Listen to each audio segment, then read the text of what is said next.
What's up, everybody, and welcome to JFK Book Reviews, a division of the Lone Gunman podcast. I'm Rob Clark, along with me, as usual, Joe Borelli. And today we're going to be reviewing the book Oswald, The Truth by Joesten, or Joesten, or however these Danish people pronounce their names. This book was published in 1967 by Peter Dawnay Limited of London for the English version, as Mr. Joesten is a foreigner. His books were published in German and Dutch first, and French and Spanish, and all kinds of stuff. This book clocks in at 372 pages. It does include a foreword by the author and a conclusion by the author and a small index section.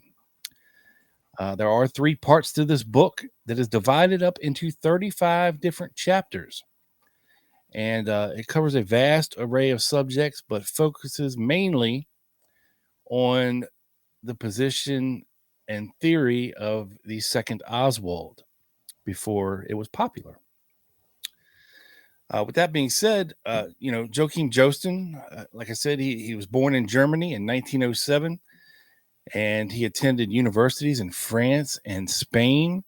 So this guy was a world traveler, and he wrote many other books about the assassination, including one that was published before the Warren Commission even published its report, before the investigation was done. This guy was on it. Yeah.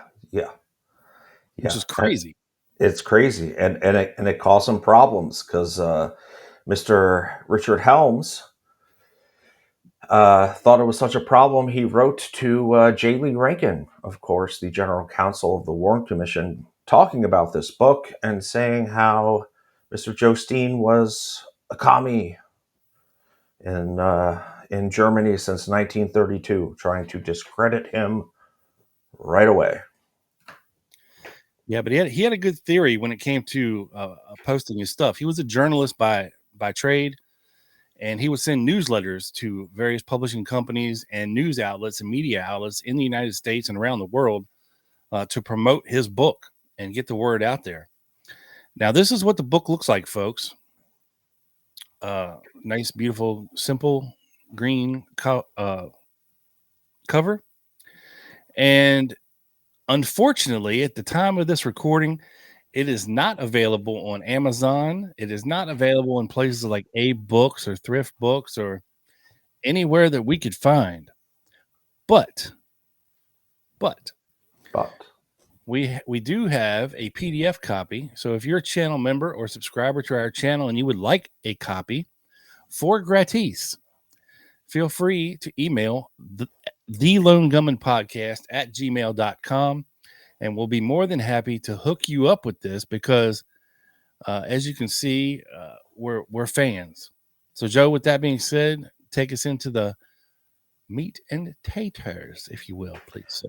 Sure. And this book definitely has a conspiracy lean to it.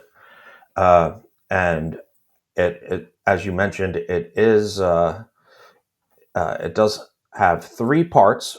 Part 1, focusing on the false Oswald, who is Larry Crayford. And he has 3 chapters on Crayford. Enter Larry Crayford, chapter 3. Jack Ruby's favorite chapter. Chapter 4, a murky background, goes into depth into Crayford's past and highlights the relationship between Crayford and Ruby and how it was far more significant than the Warren Commission portrayed. And I'm just going to read a small snippet from this. The well-established fact that Crayford was there is one of the premises of what now becomes an inescapable conclusion. The other premise is the no less well-established fact that Lee Harvey Oswald, at that hour, on that morning, was asleep at the home of Ruth Payne in Irving, Texas. Oswald, therefore, could not be the person the waitress saw at the B&B Cafe with Ruby the night before the assassination. Adding it all up, not a shred of doubt can be left. Not only have we established the existence of a false Oswald, but also, even more important fact, that this man was Larry Crayford. Then has another chapter, Exit Crayford, which is Jack Ruby's probably least favorite chapter, which details Crayford's suspicious fleeing of Dallas the morning after the assassination. And so that's part one. Most of what part one talks about is Crayford, and we had a great episode on Larry Crayford 2 weeks ago. I suggest you listen and go check that out. Part two talks about the case against the Dallas police, how evidence was tampered with. Talks about switching rifles and the brazen lies of some DPD officers. Talks a little about the Tippit murder hoax. And part three, the case against the FBI and the Secret Service. So, the author asserts in this book that Oswald was not a genuine Marxist or defector, but an undercover operative for the CIA and later the FBI. Joesten suggests Oswald's trip to the Soviet Union was a CIA assignment, not a voluntary defection, and that he was manipulated by intelligence agencies. The author points to right-wing political Texas oil millionaires, the far right, such as the John Birch Society, and elements within the CIA, FBI, and the DPD that were involved in the plot, and highlights a bunch of discrepancies in witness testimonies, specifically those of Larry Crayford and Jack Ruby. So I personally loved how he honed in on Larry Crayford in the early chapters, and I thought he, with the with the amount of evidence available at the time, which is literally just the Warren Commission, I thought he did a great job at just deciphering and kind of honing in on the very suspicious characters, like within the DPD, for example, and others. And let's see. And yeah, the book is extremely well written. It's very easy to read and follow along with the author's arguments. In terms of the sourcing, you mentioned it has an index. It does not have an endnotes section as we like to see, but he does include documents and letters within the chapters. He does have an epilogue section at about 15 pages, and has some pictures in there as well. So, with that being said, I will hand it back over to you, sir, for your thoughts and rating.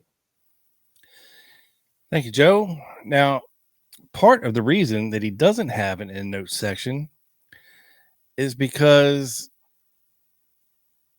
he specifically names certain people. He's not afraid to name certain people and accuse them of certain things because that's his suspicion. That's his conclusion. And the guy's got some big nuts because, the reason he does this is because, hey, if you want to sue me, let's go to court. Let's take this thing to court. Let's expect, that's what this is. Court is where things come out. Yeah. And you have to prove that what I said about you is not true. So a lot of people did not take him up on the offer. In fact, nobody in any of his books that he specifically names and accuses things of ever had a lawsuit against this guy, which should tell you something. I don't know what, but maybe they just didn't want to go through all the headaches and spend the money. And the discovery, most importantly. Yeah, and I don't know about the libel laws back in the day. Today you might be able to get away with it, saying that because of his notoriety, Crayford was a public figure, and you could certainly say things about him like this. But I don't know about the laws back then. But certainly interesting. And I don't think Crayford was a heavy reader at all, Yeah. or I Well, don't even know if he could read. yeah. I don't even know if he ever knew about this book existing, which is crazy because he kind of drops out after the Jack Ruby trial and until the 90s. Yeah. Or even knew what defamation means. Yeah, or defecation. Yeah.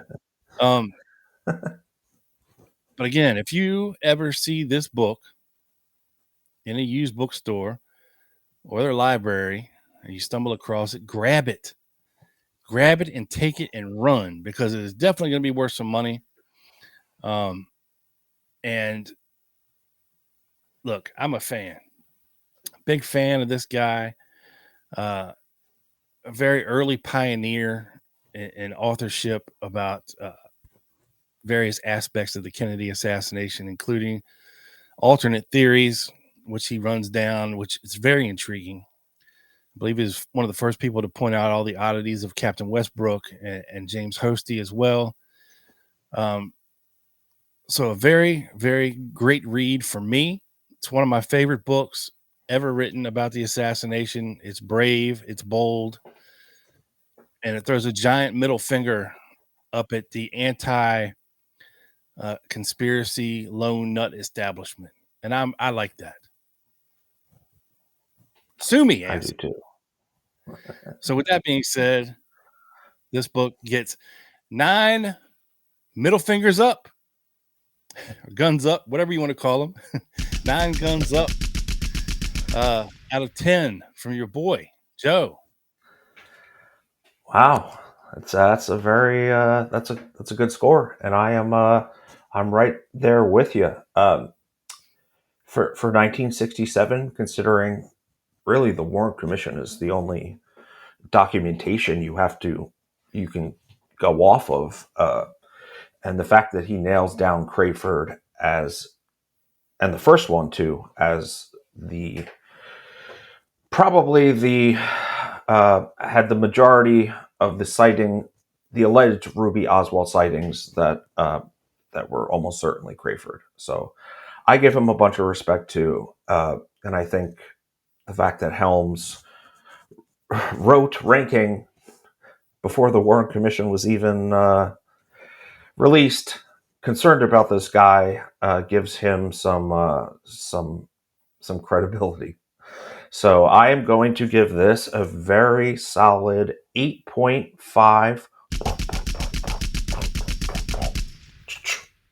Guns up. Right on. Thank you, Joe.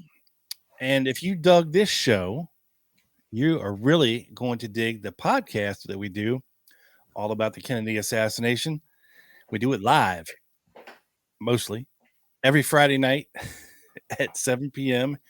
here on YouTube, and also on Wednesday night at 7 p.m. Eastern here on YouTube for our channel members only. They get secret access to an extra show every week, and it's always a banger. So if this kind of thing is your thing, like it's our thing, tune in and check us out, and hit that subscribe button, hit that little bell, to get notified when we drop new stuff on here, and hit the thumbs up button. And a special thank you out there, speaking of thumbs up and thanks, to Miss Paula Jane, who has been a frequent thanker on these book review videos, and we sincerely thank you. Thank you, thank you, thank you. Yes. It's much appreciated. And with that being said, that's it for this one. Tune in again next week for another one, and we will see you then. Until then, peace. Peace. See you next time.